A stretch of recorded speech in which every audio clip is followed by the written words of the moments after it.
Bagaimana cara meningkatkan atau menguatkan ingatan? Baik. Satu, ada 4 cara. Kalau Anda ingin dikuatkan oleh Allah dalam menghafal atau belajar mengingat sesuatu, ada 4 cara. Dan ini jawaban terakhir kami. Yang sisanya insya Allah di pertemuan selanjutnya. Pertama, ada 4 sifat hafalan. 4 sifat hafalan sebelum kami terangkan caranya. Satu, ada orang yang cepat menghafal, jadi begitu disampaikan cepat hafalnya. Ya. Dan sulit lupanya. Sulit lupa. Di cepat hafal, sulit lupa. Lambat lupanya. Satu, ini yang bagus. Yang kedua, ya, lambat hafalnya, tapi lambat juga lupanya. Ingatnya lama, setelah nempel juga susah lupanya. Yang ketiga, cepat hafalnya, cepat lupanya. Baru dihafalkan begini, oh hadis nomor sekian, keluar dari masjid lupa lagi. Bisa ya? Yang terakhir ini yang agak repot. Lambat hafalnya, cepat lupanya.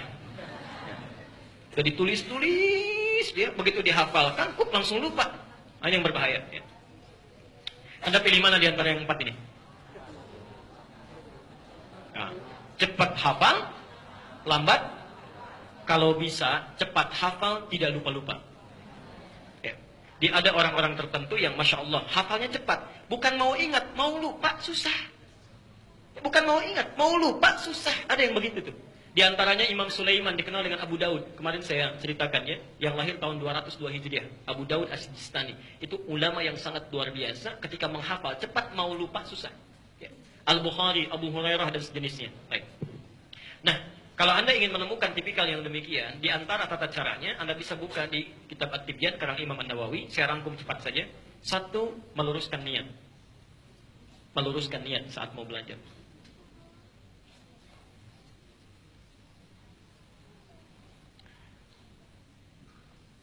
Biasanya kalau orang belajar itu, ya umumnya niatnya ada 2 kalau di psikologi pendidikan itu ya.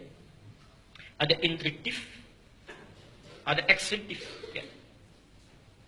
Di instruktif itu untuk dirinya sendiri mengumpulkan hafalan.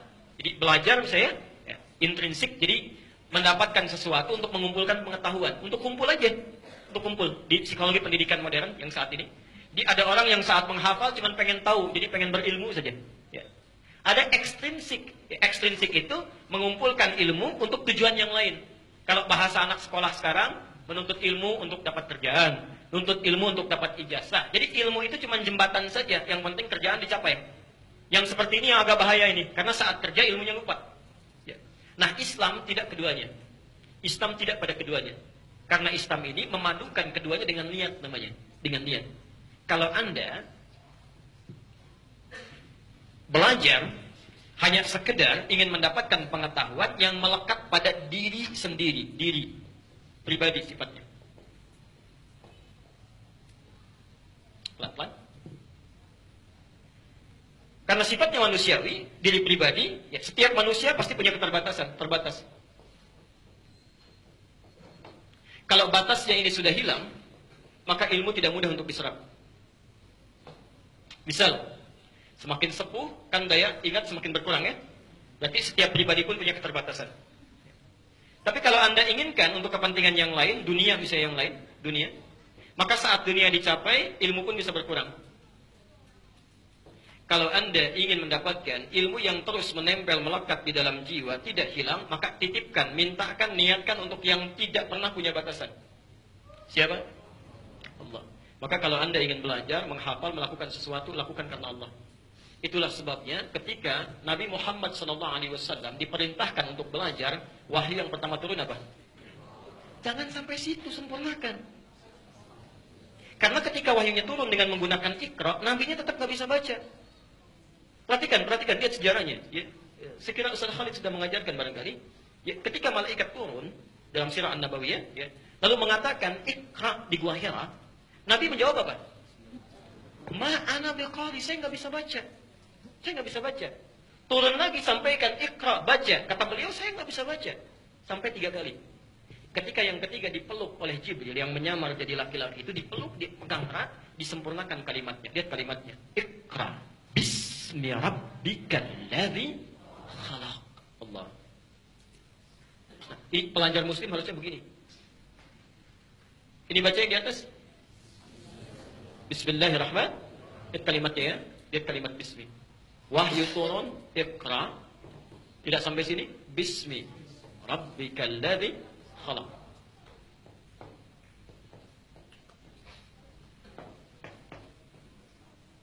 Satu, dua, tiga. Perhatikan sini. Saat kalimatnya disempurnakan, seketika Nabi bisa mengikuti bacaannya. Ya. Seakan-akan ada isyarat di sini, Muhammad baca. Jangan karena engkau tidak pernah punya guru yang mengajarkan. Kamu tidak pernah bisa ada kesempatan untuk belajar. Tidak punya kemampuan untuk membacakan sesuatu. Lakukan semua itu. Bismi Rabbik, karena Tuhanmu. Niatkan karena Allah. Inginkan karena Allah. Yang menciptakan kamu saja begitu mudah. Apalagi membuat kamu bisa mengikuti bacaan. Maka ketika sesuatu dilakukan karena Allah, Nabi yang tadinya tidak bisa mengucapkan bacaan itu ditanamkan oleh Allah Qur'annya dalam dirinya. Maka turunlah Quran, dibacakan oleh beliau, baru bisa membaca. Ikra, ikra, ikra, mengikuti bacaannya. Di sini ada isyarat, mohon maaf ya, jangankan yang susah, jangankan yang sulit, yang mustahil pun, kalau Anda lakukan karena Allah, maka akan dimudahkan oleh Allah. Saya usia sudah 70 tahun Pak, kayaknya kalau untuk menghafal Al-Quran, sudah hilang kesempatannya, apalagi Qurannya setebal ini misalnya. Anda 70 tahun, ada yang 82 tahun nggak bisa baca, nggak bisa nulis, cuman mendengar saja, 2 tahun hafal Quran. 2 tahun hafal Quran. Anda yang bisa baca, bisa nulis. Masya Allah. Masa sudah 2 tahun belum hafal-hafal juga? Ya. Sampai kapan? Ya. Lihat sini. Karena itulah, kalimat bismi dalam ayat Iqra, ba-nya menggunakan alif begini. Lihat. Cuma ayat ini, yang kalimat ba-nya menggunakan alif. Sedangkan kalimat bismillah yang lain, bismillahirrahmanirrahim, ba-nya nggak ada alifnya. Jadi kalau di mushaf Anda tidak ada alifnya, itu salah itu mushafnya. Keliru tulisannya, harus ada alifnya. Karena tanda alif ini menunjukkan peristiwa bahwa alif itu menunjukkan panjang, sesuatu proses yang panjang. Ya. Umumnya kalau harokatnya ba, ada harokat kasrah, bi, itu alif gak ada. Kalau ada ya wajar, tapi alif gak ada. Karena alif itu biasanya menunjukkan satu makna, huruf yang dibaca a panjang. Ada huruf ta begini, dikasih alif begini, baca. Ta, ada huruf fa, dikasih alif, baca. Fa, selalu a panjang. Kok bisa yang ini harokatnya ba, kasrah, tapi ada alifnya? Ingin menunjukkan pesan kepada kita bahwa ini menunjuk satu kisah. Ada orang yang ketika diminta baca, panjang prosesnya. Gak bisa-bisa. Tapi ketika dilakukan karena Allah begitu cepatnya. Saking cepatnya, pengen cepat dikuasai. Ya. Sudah bisa dibacakan, pengen cepat-cepat. Sampai turun ayat di Quran surah 75. Ayat 16 sampai 18 itu. La tuharrik bihi lisanaka lita'jala bi. Muhammad, jangan cepat-cepat engkau lafadzkan itu untuk sekadar menghafalkannya. Kenapa?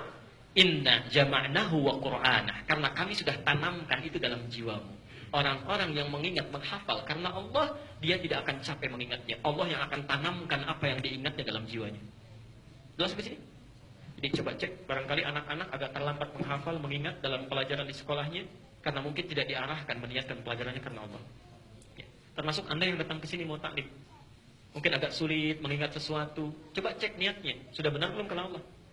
Jangan ke sini ketemu teman, ya, pengen cuma lihat ustadznya, macam-macam dan sebagainya. Ya, hati-hati. Ya, baik. Yang kedua, saya agak cepat. Satu niat, yang kedua kesungguhan. Ada kesungguhan. Sungguh. Di antaranya mencatat, ya, berdoa. Sebelum belajar berdoa dulu. Allahumma faqihna fid din wa 'allimni ta'wil. Ya, Allah akan kuatkan insyaallah. Yang ketiga, tingkatkan amal soleh. Ini intinya, tingkatkan amal soleh. Karena ilmu itu cahaya. Cahaya Allah itu hanya akan diturunkan, ya, kepada orang yang beramal soleh. Dan yang terakhir, meninggalkan maksiat. Jauhi maksiat. Kalau Anda sudah bisa mengerjakan yang keempat ini, maka insya Allah Allah akan jaga, ya, kekuatan ingatan Anda dan selalu berada dalam kebaikan.